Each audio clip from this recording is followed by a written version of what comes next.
രാഷ്ട്രീയ ആരോപണങ്ങളോടും വിവാദങ്ങളോടുമെല്ലാം വളരെ അവധാനതയോടെ പഠിച്ചിട്ട് മാത്രം പ്രതികരിക്കുന്ന ഒരു രാഷ്ട്രീയ ശൈലിയാണ് നമ്മുടെ മുഖ്യമന്ത്രി പിണറായി വിജയൻ്റേത്. അദ്ദേഹം പക്ഷേ കഴിഞ്ഞ ഏതാനും ദിവസമായി നിയമസഭാ തെരഞ്ഞെടുപ്പ് പ്രഖ്യാപിച്ചതിന് പിന്നാലെ കോൺഗ്രസ് ഉയർത്തിവിട്ട ഡീൽ എന്ന ആരോപണത്തിന് കൃത്യമായ മറുപടി സമയാസമയം നൽകിക്കൊണ്ട് ഓരോ ദിവസവും ഇപ്പോൾ മാധ്യമങ്ങളെ കണ്ടുകൊണ്ടിരിക്കുകയാണ്. പ്രതിപക്ഷ നേതാവ് VD സതീശൻ തുടക്കമിട്ട ഡീൽ വിവാദം പിന്നീട് കോൺഗ്രസിൻ്റെ ദേശീയ നേതാക്കളായ കോൺഗ്രസ് ദേശീയ അധ്യക്ഷൻ മല്ലികാർജ്ജുന ഖാർഗെയും രാഹുൽ ഗാന്ധിയും ഉൾപ്പെടെ ഏറ്റെടുക്കുകയും CPM-നെതിരെ വലിയ രാഷ്ട്രീയ പ്രചാരണ ആയുധമായി ഇപ്പോഴും ഉപയോഗിച്ചുകൊണ്ടിരിക്കുകയും ചെയ്യുന്ന സാഹചര്യമാണ്. അതിൻ്റെ ഒടുവിലത്തെ ഉദാഹരണമാണ് മുഖ്യമന്ത്രി പിണറായി വിജയൻ പ്രതിപക്ഷ നേതാവ് ഗോൾവക്കറുടെ ചിത്രത്തിന് മുമ്പിൽ ഒരു ദീപം കത്തിക്കുന്ന ചിത്രം ഫേസ്ബുക്കിൽ ഇട്ടുകൊണ്ട് ഈ വിവാദങ്ങളുടെ ആക്കം കൂട്ടിയത്. അതിന് തൊട്ടു പിന്നാലെ മുഖ്യമന്ത്രിക്ക് മറുപടിയുമായി ശിവദാസൻ നായർക്കൊപ്പം മുതിർന്ന BJP നേതാവ് LK അഡ്വാനി നിൽക്കുന്ന ചിത്രം ഇട്ടുകൊണ്ട് പ്രതിപക്ഷ നേതാവ് VD സതീശൻ അതിന് മറുപടി നൽകുന്ന ഒരു സാഹചര്യം. ഇങ്ങനെ ഡീൽ വിവാദം കൊണ്ടും കൊടുത്തും വലിയ തരത്തിൽ ചർച്ചയായി മാറിക്കൊണ്ടിരിക്കുന്നു. മുമ്പെങ്ങും നിയമസഭാ തെരഞ്ഞെടുപ്പുകളിൽ ഉണ്ടാകാത്ത തരത്തിൽ ഡീൽ വിവാദം വലിയ സജീവ ചർച്ചാ വിഷയമാക്കി മാറ്റുന്നതിൽ കോൺഗ്രസ് നേതൃത്വം വലിയ ജാഗ്രത പുലർത്തുന്ന ഒരു രാഷ്ട്രീയ സാഹചര്യമാണ് നിലവിൽ.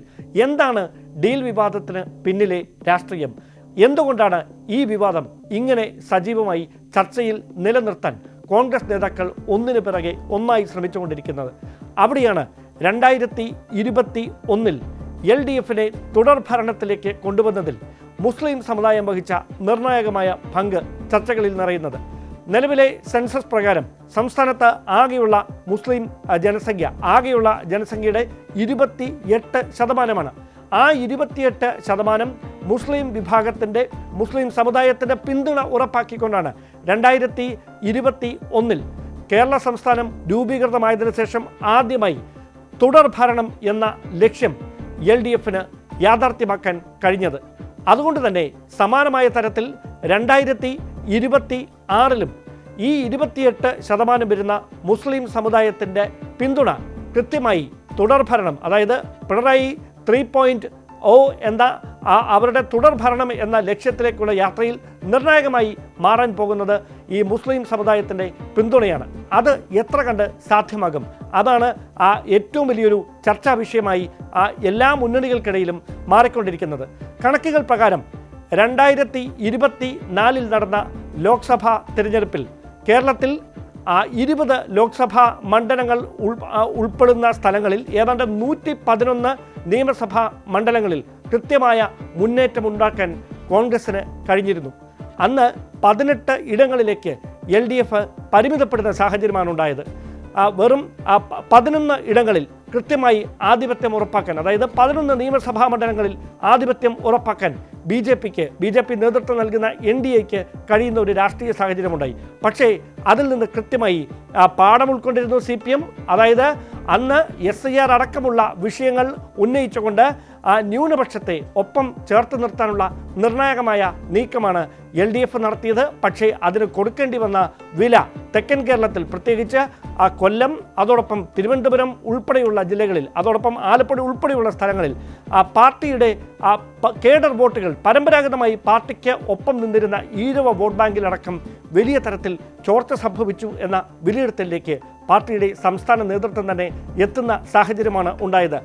അതിൽ നിന്ന് പാഠം ഉൾക്കൊണ്ടുകൊണ്ടാണ് കഴിഞ്ഞ തദ്ദേശ തെരഞ്ഞെടുപ്പിൽ ഈ ഒരു കാര്യത്തിൻ്റെ ഗൗരവം എത്രയാണ് എന്ന് തിരിച്ചറിഞ്ഞുകൊണ്ട് കൃത്യമായ പഠനം നടത്തിയാണ് ഭൂരിപക്ഷ സമുദായത്തെ ചേർത്ത് നിർത്താനുള്ള കൃത്യമായ തന്ത്രങ്ങൾ ആവിഷ്കരിക്കുകയും ബോധപൂർവം അത്തരത്തിലുള്ള പരാമർശങ്ങൾ തെരഞ്ഞെടുപ്പിൻ്റെ ചർച്ചകളിൽ സജീവമായി നിലനിർത്തുകയും ചെയ്തത്. അതിൻ്റെ ഫലം LDF-ന് അനുകൂലമായി മാറിയത് എങ്ങനെയെന്ന് വെച്ചാൽ ലോക്സഭാ തെരഞ്ഞെടുപ്പിൽ 18 സീറ്റിലേക്ക് മാത്രം ഒതുങ്ങിയ LDF തദ്ദേശ തെരഞ്ഞെടുപ്പായപ്പോൾ ആ 18-ൽ നിന്ന് 58 സീറ്റുകളിലേക്ക്, അതായത് പ്രത്യക്ഷത്തിൽ 80 സീറ്റുകളിലേക്ക് പരിമിതപ്പെടുകയായിരുന്നു UDF. 111 സീറ്റുകളിൽ ലോക്സഭാ തെരഞ്ഞെടുപ്പിൽ മുന്നേറ്റം നടത്തിയ 111 നിയമസഭാ മണ്ഡലങ്ങളിൽ മുന്നേറ്റം നടത്തിയ കോൺഗ്രസ് അത് തദ്ദേശ തെരഞ്ഞെടുപ്പായപ്പോൾ 80 നിയമസഭാ സീറ്റുകളിലേക്ക് ചുരുങ്ങുന്ന സാഹചര്യമുണ്ടായി. പക്ഷേ LDF ആകട്ടെ ലോക്സഭാ തെരഞ്ഞെടുപ്പിലെ വലിയ തിരിച്ചടിയിൽ നിന്ന്, അതായത്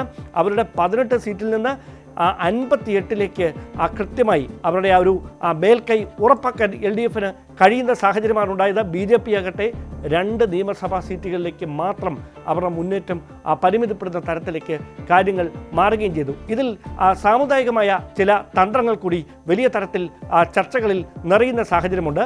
അതിൽ തന്നെ എടുത്തു പറയേണ്ടുന്ന കാര്യം ഹിന്ദു സമുദായത്തിൻ്റെ പിന്തുണ ഏറെക്കുറെ ഉറപ്പാക്കാൻ അല്ലെങ്കിൽ അവർക്കിടയിൽ സ്വാധീനം ചെലുത്താൻ ഒരേപോലെ CPMനും അതോടൊപ്പം UDFനും അല്ലെങ്കിൽ കോൺഗ്രസിനും അതോടൊപ്പം BJPക്കുമൊക്കെ കഴിയാറുണ്ട്. പക്ഷേ മുസ്ലിം സമുദായത്തിൻ്റെ വോട്ട് ബാങ്കിൽ സ്വാധീനമുണ്ടാക്കാൻ ആകെ കഴിയുന്നത് 2 മുന്നണികൾക്ക് മാത്രമാണ്. അത് LDFനും UDFനും മാത്രമാണ്. അതുകൊണ്ട് തന്നെയാണ് ഈ 2026 നിർണായകമായ നിയമസഭാ തെരഞ്ഞെടുപ്പിൽ 28% വരുന്ന മുസ്ലിം സമുദായത്തിൻ്റെ പിന്തുണ ആർക്കാണ് എന്നത് ഏറ്റവും വലിയൊരു രാഷ്ട്രീയ പ്രസക്തി ഉളവാക്കുന്ന ചോദ്യമായി മാറുന്നത്.